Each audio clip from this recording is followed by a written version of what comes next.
اب میں آپ کو ذرا اس جو انسانوں میں سے انسان دشمنی کا جن کا سب سے بڑا رول ہے، میں ان کی 2000 سالہ تاریخ کا آپ کے سامنے نقشہ رکھنا چاہتا ہوں۔ ان 1400 سال کا تو میں نے صرف 4 آپ کو پوائنٹس بتائے۔ موسیٰ سے عیسیٰ تک 1400 برس علیہم الصلوۃ والسلام، 2 مرتبہ عروج، 2 مرتبہ زوال، اشیریوں کے ہاتھوں پٹوائی، بابلیوں کے ہاتھوں پٹانا، گریکس کے ہاتھوں مرمت، رومنس کے ہاتھوں مرمت۔ یہ جو 2000 سال ہیں، کیونکہ اب تو ظاہر بات ہے 21ویں صدی شروع ہو گئی، 20 صدیاں حضرت مسیح کو پوری ہو گئی۔ پہلی بات نوٹ کیجئے، حضرت مسیح کی پیدائش ہے سن 1 قبل مسیح۔ یہ نقطہ آپ نے کبھی سنا ہے یا نہیں؟ جب ملینیم کا سلسلہ شروع ہوا تھا پچھلے سال، تو میں نے بیان کر دیا تھا کہ ایک عجیب حساب کے اندر انہوں نے غلطی کی ہوئی ہے۔ حضرت مسیح کی پیدائش ہوئی 25 دسمبر کو، سن انہوں نے شروع کر دیا، جو اس کے بعد جنوری آئی تو پہلا سال شروع ہو گیا۔ اگر جنوری سے پہلا سال شروع ہوا تو یہ 6 دن جو ہے تو اس کے پچھلے سال میں تھے، لہذا کہا جائے گا کہ Jesus Christ was born 1 year before Christ BC۔ تو 1 قبل مسیح میں حضرت مسیح کی پیدائش ہوئی۔ یہ آخری اسرائیلی نبی اور رسول۔ یہودی علماء کی مخالفت، دشمنی، سولی پر چڑھوا دینا میں بیان کر چکا ہوں۔ سن 33 عیسوی میں جبکہ حضرت مسیح کی عمر 33 برس تھی، اللہ تعالیٰ نے انہیں زندہ آسمان پر اٹھا لیا، لیکن یہودیوں نے اپنے خیال کے مطابق انہیں سولی پر چڑھوا دیا، ان کی موت واقع ہو گئی۔ اگرچہ اس کے بعد یہ اختلاف ہے ان میں، یہودی کہتے ہیں وہ سولی پر چڑھ گیا، ختم ہوا، مر گیا، عیسائی کہتے ہیں نہیں، انتقال ہوا ہے مسیح کا صلیب پر، لیکن پھر وہ دوبارہ زندہ ہو گئے ہیں۔ ان کی لاش ایک غار میں رکھ دی گئی تھی، وہاں ریزریکشن ہو گیا، ان کا باعث بعد الموت وہی ہو گیا، اور پھر انہیں اللہ نے زندہ آسمان پر اٹھا لیا۔ تو ہمارے اور عیسائیوں کے درمیان نوٹ کر لیجئے، یہ چیز مشترک ہے کہ حضرت مسیح آسمان پر زندہ اٹھائے گئے۔ فرق کیا ہے؟ وہ سمجھتے ہیں کہ سولی دیے گئے، سولی پر مرے، پھر زندہ ہوئے، پھر گئے۔ ہم سمجھتے ہیں کہ نہیں، وما صلبوہ وما قتلوہ، انہوں نے نہ صلیب دے سکے انہیں اور نہ انہیں قتل کر سکے، بل رفع اللہ الیہ، اللہ نے اٹھا لیا۔ پھر ہمارا اور یہ اس کا عیسائیوں کا ایک اور اتفاق ہے، سیکنڈ کمنگ آف جیسس، حضرت مسیح دوبارہ آئیں گے۔ یہ عیسائیوں کا بھی عقیدہ ہے اور ہمارا بھی۔ بہرحال تو جیسا کہ میں نے عرض کیا کہ اس وقت یہ عذاب استیصال، عذاب اکبر کے مستحق ہو چکے تھے، لیکن اللہ نے ان کی مدت دراز کی ہے، لیکن ان پر دنیاوی عذاب کا ایک کوڑا جو ہے اللہ تعالیٰ کی طرف سے اسی وقت برسا۔ دنیاوی عذاب دنیا میں رہتے ہوئے ختم نہیں کیا۔ 37 برس بعد حضرت مسیح کے رفع سماوی کے 37 برس بعد سن 70 میں یہودیوں نے بغاوت کی رومیوں کے خلاف۔ رومی ٹائٹس جنرل تھا ایک، اس نے پھر جو حملہ کیا ہے، 1,33,000 یہودی ایک دن میں قتل کیا یروشلم میں، اور ہیکل سلیمانی گرا دیا۔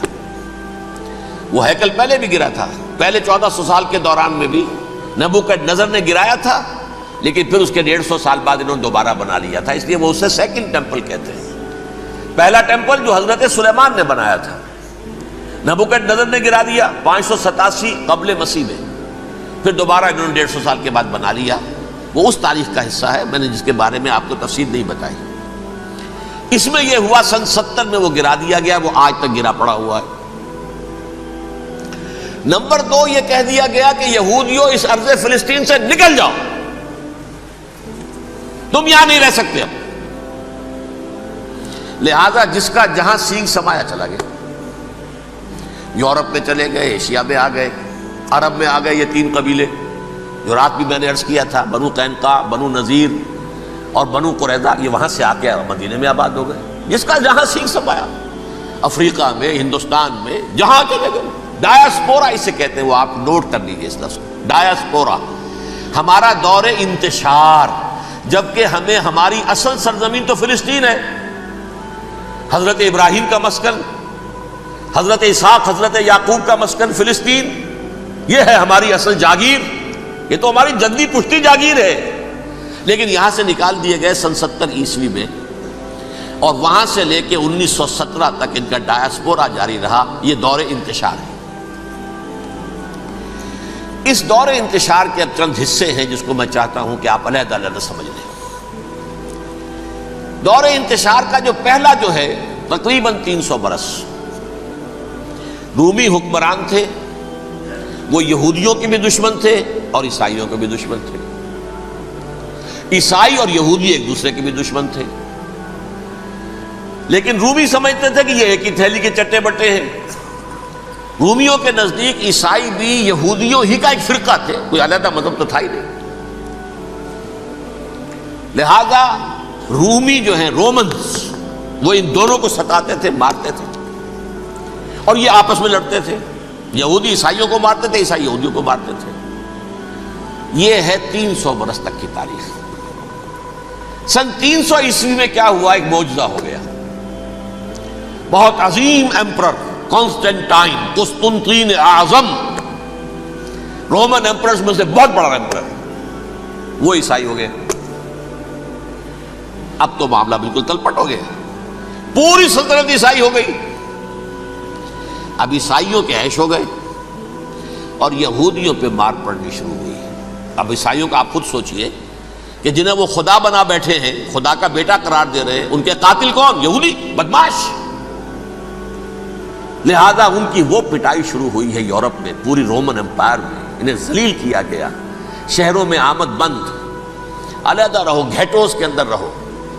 یہودی کا نام جو ہے وہ گالی بن گیا، جیسے آج بھی یہودی گالی کہتے ہیں، جیسے خنزیر کا لفظ، آخر وہ بھی اللہ کی مخلوق ہے، لیکن آپ کو معلوم ہے کوئی شخص زبان پہ نام نہیں لانا چاہتا خنزیر کا، سور کا، ہے تو مخلوق، وہ بھی ایک حیوان ہے۔ ایسے ہی یہ ہے یہودی گالی، جیوٹ گالی۔ لہذا ایک طرف تو ان دونوں کے درمیان دشمنی، جس کو قرآن کہتا ہے وَأَغْرَيْنَا بَيْنَهُمُ الْعَدَاوَةَ وَالْبَغْضَاءَ، ہم نے ان کے مابین دشمنی جو ہے پیدا کر دی ہے۔ اور جب یہ پوری سلطنت عیسائی ہو گئی تو قافیہ تنگ ہو گیا یہودیوں کا۔ اب آئیے 571 عیسوی، یعنی جبکہ ڈایاسپورا کو کتنا عرصہ ہو چکا تھا؟ 500 برس۔ سن 70 سے شروع ہوا نا ڈایاسپورا، جب ٹائٹس نے گرایا ہے ہیکل کو اور نکال باہر کیا انہیں فلسطین سے، بھاگ جاؤ یہاں ایک یہودی بھی نہیں رہے گا، فلسطین سے نکال دیے گئے۔ اس کے پورے 500 برس بعد سن 571 عیسوی میں حضور کی پیدائش ہوئی، ولادت باسعادت محمد الرسول اللہ صلی اللہ علیہ وسلم۔ 610 میں آپ پر وحی کا آغاز ہوا، لیکن حضور کے ساتھ ان کا معاملہ کیا رہا؟ اول تو جبکہ حضور ابھی مکے ہی میں تھے، یہودیوں نے ریشہ دوانیاں شروع کر دی حضور کے خلاف۔ قریش مکہ کو سکھاتے تھے، پڑھاتے تھے، ان سے یہ پوچھو، ان سے یہ پوچھو، یہ اس طرح تنگ کرو، ان سے یہ امتحان لو، یہ آپ کے علم میں ہے۔ سورہ بنی اسرائیل میں، سورہ کہف میں وہ سوالات جو امتحانی سوالات آئے تھے، ذوالقرنین کون تھا، اصحاب کہف کون تھے، تم رسول بنے پھرتے ہو تو بتاؤ، اور یہ روح کی حقیقت کیا بتاؤ، یہ ساری ریشہ دوانیاں کر رہے تھے بیٹھے ہوئے ابھی وہیں پر، حضور ابھی پہنچے بھی نہیں۔ ہجرت فرما کر حضور تشریف لے آئے تو حضور نے، جسے ماسٹر سٹروک کہا جائے گا، یعنی اسٹیٹس مین شپ کا ماسٹر سٹروک، آپ نے مدینے میں آتے یہودیوں کے ساتھ پیکٹ کر دیا، جوائنٹ ڈیفنس پیکٹ آف مدینہ، کہ اگر مکے والے ہم پر حملہ کریں گے تو ہم مل جل کر ایک قوم کی حیثیت سے مقابلہ کریں گے۔ یہ میثاق مدینہ کہلاتا ہے، جس کے بہت غلط معنی پہنائے جا رہے ہیں آج کل۔ بہرحال میں موضوع میرا چونکہ یہ نہیں، میں ادھر نہیں جاؤں گا، لیکن ہوا کیا؟ ہر مرتبہ یہ خیانت کے مرتکب ہوئے، ان نے جو عہد کیے تھے ان سے پھرے، اندر ہی اندر سازش، ریشہ دوانی، حضور کی بدترین دشمنی۔ سورہ نساء کی آیت نمبر 13 میں فرمایا ہے لا تزال تطلع علی خائنۃ منہم، اے نبی ہمیشہ آپ کے علم میں ان کی طرف سے خیانتیں، بددیانتیاں آتی رہیں گی. اور بار بار وہ مسلسل جنگ کی آگ بھڑکاتے تھے. قریش کو دعوت دیتے، آؤ آؤ آؤ ہم اندر سے بغاوت کر دیں گے، تم آؤ تو صحیح، ختم کریں محمد کو اور اہل ایمان کو صلی اللہ علیہ وسلم ورضی اللہ تعالی عنہم اجمعین. لیکن پھر جب وہ آتے تھے تو یہ دبک جاتے تھے، ان میں ہمت نہیں تھی. میدان کے مرد نہیں رہے تھے. یہ سورہ حشر میں ان کا نقشہ کھینچا گیا ہے. کھلے میدان میں مقابلے کی اس کے اندر صلاحیت ہی نہیں ہے. یہ تو فصیلوں کے پیچھے سے، جیسے عورتیں کہیں دیہات میں لڑائی ہوتی ہے تو مرد جو ہے گلیوں میں لڑتے ہیں، عورتیں اوپر سے پتھر پھینکتی ہیں، بس وہ کام یہ کر سکتے تھے. من ورائے جدر، فصیلوں کے پیچھے سے، جنگ میں میدان میں نہیں آ سکتے. بہرحال قرآن مجید میں ہے یہ سورہ مائدہ کی آیت نمبر 64، کلما اوقدوا نارا للحرب اطفاها اللہ. اکثر و بیشتر مواقع پر تو یہ جب آگ بھڑکاتے تھے جنگ کی، اللہ اسے بجھا دیتا تھا. لیکن بہرحال اس کے باوجود جنگیں ہوئی، غزوہ بدر، غزوہ احد ہوئی کہ نہیں؟ یہ ساری اس اصل شرارت میں. اور اس کے نتیجے میں حضور نے پھر ایک ایک کر کے 3 قبیلوں کو سزا دی. غزوہ بدر کے فوراً بعد بنو قینقاع نکالے گئے مدینے سے، غزوہ احد کے فوراً بعد بنو نذیر نکالے گئے، اور غزوہ احزاب کے بعد بنو قریظہ نکال دیے گئے. یہ تو میں نے آپ کے سامنے رکھ دیا صرف حضور کے زمانے میں ان کا کیا رویہ رہا. دشمنی، رات بھی ہم نے وہ آیت پڑھی تھی، لَتَجِدَنَّ أَشَدَّ النَّاسِ عَدَاوَةً لِلَّذِينَ آمَنُوا الْيَهُودُ وَالَّذِينَ أَشْرَكُوا. اہل ایمان کی دشمنی میں شدید ترین تم پاؤ گے یہودیوں کو اور مشرکین. مشرکین بھی بعد میں ہے، پہلے یہودی. حضور کے بعد کیا ہوا اب یہ نوٹ کیجئے، یہ ان کی تاریخ کا دوسرا دور ہے. حضرت عمر رضی اللہ تعالیٰ عنہ قائد خلافت ہے. بیت المقدس کا محاصرہ کیا گیا، فصیل بڑی اونچی، شہر اندر سے سیلف سفیشینٹ، حملے کا راستہ کوئی نہیں.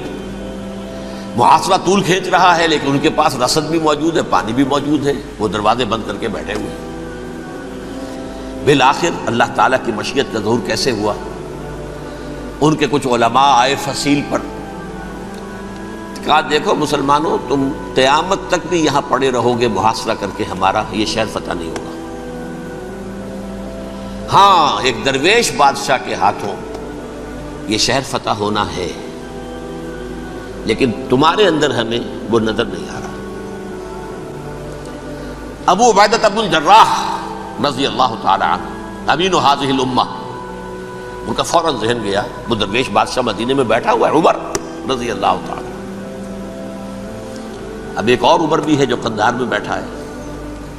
نقشہ وہی ہے، سادگی کی حد تک نقشہ وہی ہے، بالکل وہی، اپنی آنکھوں سے دیکھا وہی سادگی. عمر اول، عمر ثانی تھے عمر بن عبد العزیز. اب ایک اللہ کے فضل سے اللہ تعالیٰ ایدہ اللہ بنصرتہ، اللہ تعالیٰ ان کی نصرت فرمائے، دشمنوں کو ان کے مقابلے میں نیست و نابود کرے. انہوں نے ریکویسٹ بھیج دی کہ حضور تشریف لائیے، یہ شہر فتح ہو جائے گا. وہ ہے سفر تاریخی، اتنا طویل سفر، تقریباً 700 میل، ایک اونٹ، ایک خادم، ایک منزل پہ امیر المومنین اوپر بیٹھے، خادم آگے چل رہا ہے، اگلی منزل پہ خادم اوپر بیٹھا ہے، امیر المومنین آگے جا رہے ہیں. اور جب پہنچے ہیں تو وہ باری تھی خادم کی. انہوں نے ہاتھ جوڑ دیا، حضور خدا کے لیے تم کیا کہیں گے لوگ، وہ میرا برا حال کر دیں گے، تمہیں شرم نہیں آئی؟ امیر المومنین پیدل آگے چل رہے ہیں نکیل پکڑ کر، اور تم بیٹھے ہو اوپر براجمان ہو. حضرت عمر فرمایا الدور دورک، نہیں باری تمہاری ہے، بیٹھ. اس حال میں پہنچے ہیں. اور پھر یہ کہ ابو عبیدہ بن الجراح آئے ہیں، استقبال کیا ہے تو دیکھا ہے اس حال میں چلے آ رہے ہیں. عمر نکیل پکڑے ہوئے چلے آ رہے ہیں، اور کہتے ہیں کہ کہیں کیچڑ ویچڑ تھا، جوتے خراب ہو گئے تھے، وہ بھی اتار کے ہاتھ میں پکڑے ہوئے، کپڑے تو تھے ہی پھٹے ہوئے. انہوں نے کہا بھی حضرت ابو عبیدہ نے، دیکھیے یہ بڑا متمدن ملک ہے، بڑا مہذب علاقہ ہے یہ، آپ ذرا حلیہ اپنا دوست فرما لیں تب جا کے پیش ہم آپ کو کریں گے. آپ نے فرمایا نحن قوم اعزنا اللہ بالاسلام، ہم وہ قوم ہیں جنہیں اللہ نے عزت دی ہے اسلام کے ذریعے سے، کپڑوں کے ذریعے سے نہیں، دولت کے ذریعے سے نہیں۔ اسی حال میں گئے ہیں، اوپر سے انہوں نے کھڑے ہو کر نشانیاں دیکھی ہیں، اپنی کتابیں کھولی، ہاں یہ وہی ہے، اچھا لو جی سرنڈر، شہر تمہارے ہاتھ میں۔ خون کا ایک قطرہ نہیں بہا اور بیت المقدس فتح ہو گیا۔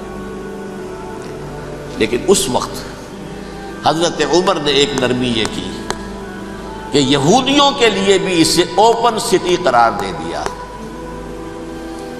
یہ احسان عظیم حضرت عمر کا۔ اس سے پہلے یہودی آ ہی نہیں سکتا تھا، داخل ہی نہیں ہو سکتا تھا، وہاں وہ آ کر وزٹ نہیں کر سکتا تھا، زیارت نہیں کر سکتا تھا اپنے مقدس مقامات کی۔ حضرت عمر نے یوں سمجھیے کہ تقریباً 550 برس کے بعد ان کے لیے راستہ کھولا ہے کہ ہاں تم آ سکتے ہو، زیارت کر سکتے ہو۔ لیکن یہ عیسائیوں نے لکھوایا معاہدے کے اندر، انہیں یہاں آپ آباد ہونے کی اجازت نہیں دیں گے، لیکن کم وزٹ دی پلیسز، دیکھیں، زیارتیں کریں اور جائیں۔ یہ معاہدہ حضرت عمر کا ہے رضی اللہ تعالیٰ، جو پھر خلافت راشدہ کے بعد بنو امیہ نے بھی اس کو آرڈر کیا، بنو عباس نے کیا، پھر جو ہمارے یہ ترکوں میں اندر خلافت آئی تو ترک خلفاء نے بھی اس معاہدے کی پوری پابندی کی۔ فلسطین میں آ سکتے ہیں یہودی صرف زائرین کی حیثیت سے، وہاں آباد نہیں ہو سکتے۔ اب آئیے اگلا دور آیا حضرت عثمان کا دور خلافت۔ یہ ہے وہ وقت کہ اب یہود نے امت مسلمہ کی پیٹھ میں چھرا گھونپا۔ وہ کیسے؟ ایک یہودی عبداللہ ابن سبا اسلام کا لبادہ اوڑھ کر آ گیا، معاشرے کا جائزہ لے لیا، ان میں بنو ہاشم اور بنو امیہ میں جو پرانی کشاکش تھی اس کے کچھ نہ کچھ جراثیم باقی ہیں، اگر ان کو ذرا بھڑکا دے تو مسلمانوں میں انتشار پیدا ہو جائے۔ کہا یہ عثمان کون ہے؟ یہ تو بنو امیہ میں سے ہے، یہ حق تو بنو ہاشم کا ہے، خلافت ان کے پاس ہونی چاہیے، محمد کے تو رشتہ دار وہ ہے صلی اللہ علیہ وسلم۔ عوام الناس کے اندر بات پھیلنی شروع ہوئی، پھر ایک بڑی سازش کے انداز میں حضرت عثمان کے خلاف پروپیگنڈا، حضرت عثمان کے جو عاملین تھے، گورنر تھے، ان کے خلاف پروپیگنڈا، اور ایسی ہوشیاری کرتے تھے کہ کوفے میں کوفے کے حاکم کے خلاف کچھ نہیں کہنا، اجی مصر میں یہ ہو رہا ہے، اجی شام میں یہ ہو رہا ہے، اجی یہ جو عثمان ہے وہ یہ کر رہا ہے، یہ ظلم ہو رہا ہے، یہ لوٹ مار ہو رہی ہے، یہ خیانتیں ہو رہی ہیں۔ اب نہ تو اس زمانے میں مینز آف کمیونیکیشن، کیسے تصدیق کریں؟ افواہیں تو آپ آج کراچی کے اندر شروع ہو جائے تو پتہ نہیں چل سکتا کسی کو کہ کیا اس میں صداقت ہے، کیا جھوٹ ہے، اور بری بات جو ہے فطرت انسانی کی کمزوری ہے، وہ فوراً قبول کرتا ہے، کسی کے بارے میں اچھی بات ماننے کو تیار نہیں ہوتا، لیکن بری بات تو فوراً تیار ہے۔ بہرحال یہ فتنہ انہوں نے اٹھایا، حضرت علی کی الوہیت کا فتنہ اٹھایا، حضرت عثمان کے خلاف الفتنۃ الکبریٰ برپا کیا، حضرت عثمان شہید ہوئے۔ اس کے بعد 5 برس تک مسلمان ایک دوسرے کی گردنیں کاٹتے رہے، باہمی خانہ جنگی ہوئی، امت کو وہ زخم لگایا ہے جو آج تک جس سے خون رس رہا ہے۔ یہ شیعان عثمان اور شیعان علی تھے جو بعد میں پھر سنی اور شیعہ ہو، اور آج تک ہے۔ فتنہ کس نے جگایا؟ ایک عبداللہ ابن سبا یہودی اور اس کے کارندے، شیطان کا ایجنٹ، اور انسانوں میں سے بھی اس کے جو بھی حواریین تھے اور شیطانوں کے اندر سے بھی تھے، انہوں نے بھی اس آگ کو بھڑکایا۔ یہ آپ سوچ لیجئے کہ یہ کس نے وہ زخم لگایا؟ یہودی۔ اگلا دور آیا، خلافت راشدہ ختم ہوئی، بنو امیہ کا بھی دور کافی گزر گیا۔ طارق ابن زیاد 712 عیسوی میں حملہ کرتے ہیں اسپین پر۔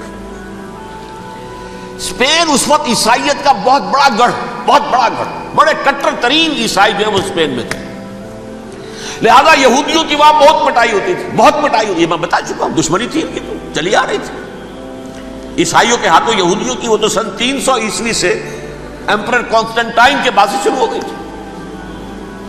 اس حوالے سے یہودیوں نے اس وقت چالاکی یہ برتی، کچھ راستے واسطے بتائے، کچھ مدد کی طارق ابن زیاد کی۔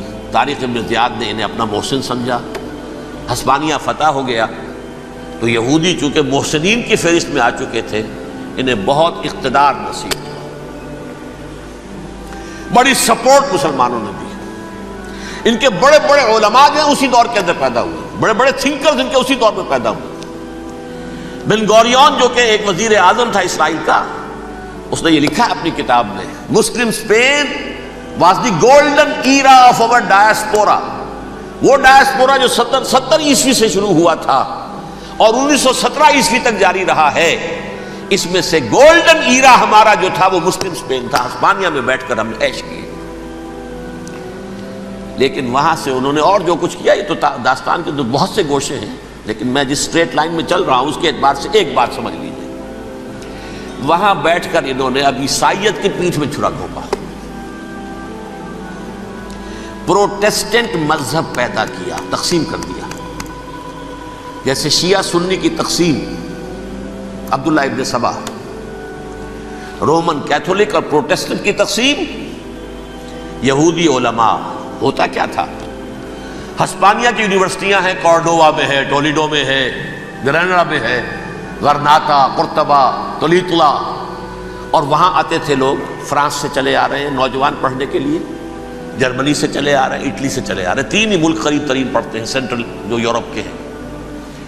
یہاں پر جو ہے وہ اسلام جو نور پھیلا رہا تھا اس سے بھی مستفیض ہوئے، جہالت کے جو ہے پردے ان کے وہ چھٹے، اس کے ساتھ ہی وہ یہودی وہاں ان کے اندر جو جراثیم داخل کر رہے تھے وہ اس عیسائیت کے خلاف بغاوت، جو اس وقت دنیا میں عیسائیت اس وقت تھی، پوپ کا راج تھا دنیا میں اس وقت، یورپ میں جو عیسائیت تھی اس میں ایک طرف بادشاہ تھے، لیکن بادشاہوں کی حیثیت وہاں پر یوں سمجھ لیجئے کٹ پتلیوں کی تھی، اصل قوت پوپ کے ہاتھ میں تھی۔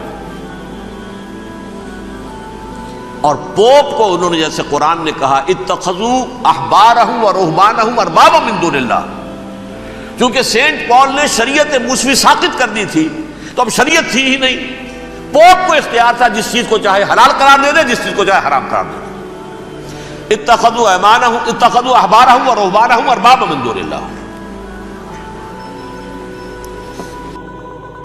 انہوں نے کہا صاحب یہ پوپ کس بلا کا نام ہے، یہ بھی انسان ہے، بات تو ٹھیک تھی نا، اصل حیثیت تو کتاب کی ہونی چاہیے نا، ڈیوائن بک، دی ریویلڈ اسکرپچر، لہذا یہ کتاب ہر شخص پڑھ سکتا ہے، کوئی پوپ کے باپ کو جو ہے کوئی اس کے لیے پروپرائٹری رائٹس تو نہیں ہے کہ صرف پوپ پڑھ سکتا ہے یا پادری پڑھ سکتے ہیں، ہم بھی پڑھ سکتے ہیں، ہم بھی سمجھ سکتے ہیں۔ یہ باتیں تھی کہ جن کو بڑھا چڑھا کر بیان کر کے اور پوپ کا اقتدار ختم کرا دیا اور توجہ مرکوز کر دی بائبل کی طرف۔ اب بائبل میں بڑا حصہ تو اولڈ ٹیسٹامنٹ کا ہے، نتیجہ کیا ہوا، یہود کی عظمت پروٹیسٹنٹس کے نزدیک مسلم ہو گئی۔ اصل قوم تو یہ ہے، وہ دشمنی بدلی کہ نہیں بدلی، موسیٰ کے امتی یہ ہے، تورات موسیٰ کو دی گئی، ابراہیم کی نسل یہ ہے، لہذا وہ جو دشمنی تھی، جو عداوت تھی کہ ہمارے خدا کو سولی چڑھانے والے ہیں یہ بدماش، اس کا ازالہ ہوا اس پروٹیسٹنٹ مذہب کے نتیجے میں۔ یہ میں اب آپ کو بتاتا ہوں کہ ایک نتیجہ وہ نکلا ہے جسے برٹرنڈ رسل نے بیان کیا ہے، اس کی کتاب ہے ان پریز آف آئیڈلنس، صفحہ 108۔ وہ لکھتا ہے the Christians retaining the Judaic belief in special revelation added to it the Roman desire for world wide domination and the Greek taste for metaphysical subtleties. The combination produce the most fiercely persecuting religion that the world has yet known. یہ تین چیزیں آ کر عیسائیت میں مل گئی۔ ایک تو جب یہ اولڈ ٹیسٹامنٹ جو ہے وہ ان کے ہاتھ میں آ گئی، اور اس کے میں کچھ آپ کو بتا دیتا ہوں کہ اولڈ ٹیسٹامنٹ کی تعلیمات، کیونکہ یہ اولڈ ٹیسٹامنٹ جو ہے یہ محرف تھی، اصل تورات تو گم ہو گئی تھی 587 قبل مسیح میں، جب پہلی مرتبہ ہیکل جو ہے تباہ ہوا ہے اس وقت ختم ہو گئی تھی۔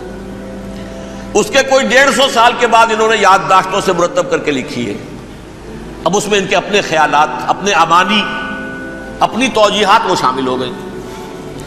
لہذا میں آپ کو حوالے دیتا ہوں، اس کتاب کے اندر مظالم کی جو تعلیم دی گئی ہے، اہل کتاب نے اپنے مظالم قتل عام کے جواز کے لیے تورات میں تبدیلیاں کی اور پیغمبروں پر دہشت ناکی اور بدترین حرام کاری کے الزامات لگائے. سنیے، پہلا حوالہ ہے یہ گنتی باب 31 آیات 17-18. اس لیے ان بچوں میں جتنے لڑکے ہیں سب کو مار ڈالو، اور جتنی عورتیں مرد کا منہ دیکھ چکی ہیں ان کو بھی قتل کر ڈالو، لیکن ان لڑکیوں کو جو مرد سے واقف نہیں اور اچھوتی ہیں اپنے لیے زندہ رکھو. یہ کسی اللہ کی کتاب کا یہ جملہ ہو سکتا ہے؟ کسی ریویل بک کا؟ اور سنیے، یہ ہے استثناء ڈیٹرانومی باب 20 آیت 16-18. پر ان قوموں کے شہروں میں جن کو خداوند تیرا خدا میراث کے طور پر تجھ کو دیتا ہے، کسی ذی نفس کو جیتا نہ بچا رکھنا، جیسا خداوند تیرے خدا نے تجھ کو حکم دیا بالکل نیست کر دینا. مرد، عورتیں، بچے، بوڑھے سب ختم. یہ کتاب مقدس ہے. اور سنیے، سموئیل باب 27 آیت نمبر 9. اور داؤد نے اس سرزمین کو تباہ کر ڈالا اور عورت مرد کسی کو جیتا نہ چھوڑا. نمبر 4، ان سب آباد شہروں کو ماں، عورتوں اور بچوں کے بالکل نابود کر ڈالا. کتاب استثناء باب 3 آیت 6. یہ ہے جو کہہ رہا ہے برٹرنڈ رسل، کرسچینٹی میں آ کر اب یہ 3 چیزیں شامل ہو گئی. ایک تو یہ باربیرین یہ تعلیم جو ہے، اور یہ مذہب کے نام پہ تعلیم، یہ کتاب مقدس کی تعلیم. نمبر 2، رومنز کے اندر جو ایک تمنا تھی ورلڈ ڈومینیشن کی، وہ عیسائیت کے اندر آ گئی. اس لیے کہ پوری رومن امپائر جو ہے عیسائی ہو گئی، تو اسے وراثت کے اندر ورلڈ ڈومینیشن کی جو ایک تمنا تھی وہ مل گئی. اور پھر یہ کہ انہوں نے جو توہمات تھے یونانیوں کے، ان کو بھی اپنے ہاں مختلف شکلوں کے اندر جمع کر لیا. ان 3 چیزوں کا the combination produced the most fiercely persecuting religion that the world has yet known. اس کے نتیجے میں دنیا میں تاریخ انسانیت کے اندر جو بدترین خوخار ترین مذہب ہو سکتا ہے وہ شکل عیسائیت نے اختیار کی. اور اس کا مظہر عتم کیا تھا؟ نوٹ کیجئے، صلیبی جنگیں. ایک بات ٹائم ٹیبل کے اعتبار سے نوٹ کر لیجئے گا. فرسٹ ملینیم ختم ہوا، سیکنڈ شروع ہوا. ان کے 1000 سال ختم ہوئے تو 11ویں صدی میں سیکنڈ ملینیم شروع ہوا، تو پہلی صلیبی جنگیں ہوئی. لاکھوں مسلمان قتل کیے گئے. صرف یروشلم کے اندر اتنا خون بہایا ہے کہ خود ان کے ہسٹورینز لکھتے ہیں کہ جب ان صلیبیوں نے جب گھوڑوں کے ساتھ وہ چل رہے تھے گلیوں میں، تو ان کے گھوڑوں کے گھٹنوں تک خون کی ندی بہ رہی تھی. جہاں سے گزرے ختم کرتے چلے گئے، آبادیاں کی آبادیاں ختم کر. اگرچہ اس کروسیڈ میں گیہوں کے ساتھ گھن بھی پسا، یہودی بھی بہت مارے گئے. یہ فرانس سے، جرمنی سے جب یہ کروسیڈرز آ رہے تھے 3000 میل کا سفر طے کر کے آئے تھے. سوچئے تو صحیح، اربن ثانی پوپ جو تھا آگ لگا دی تھی اس نے پورے یورپ کے اندر. شرم سے ڈوب مرو، تمہارے مقدس علاقے مسلمانوں کے ہاتھ میں. انفیڈلز، یہ کافر، یہ مرتد، یہ ملحد. مسیح جہاں پیدا ہوا، مسیح کو جہاں سولی دی گئی، وہ کہاں ہے؟ ان کے ہاتھ میں. وہ آگ لگائی ہے، 3000 میل کا فاصلہ طے کر کے یہ نو قومیں آئی ہیں وہاں، اور جو تباہی مچائی ہے. تاریخ انسانی میں ایسی بربریت کی کوئی مثال. اور یہ ان کے اپنے ہسٹورینز لکھتے ہیں. شرم کے مارے ایسے محسوس ہوتا ہے جیسے ان کی گردنیں جھکی جا رہی ہیں.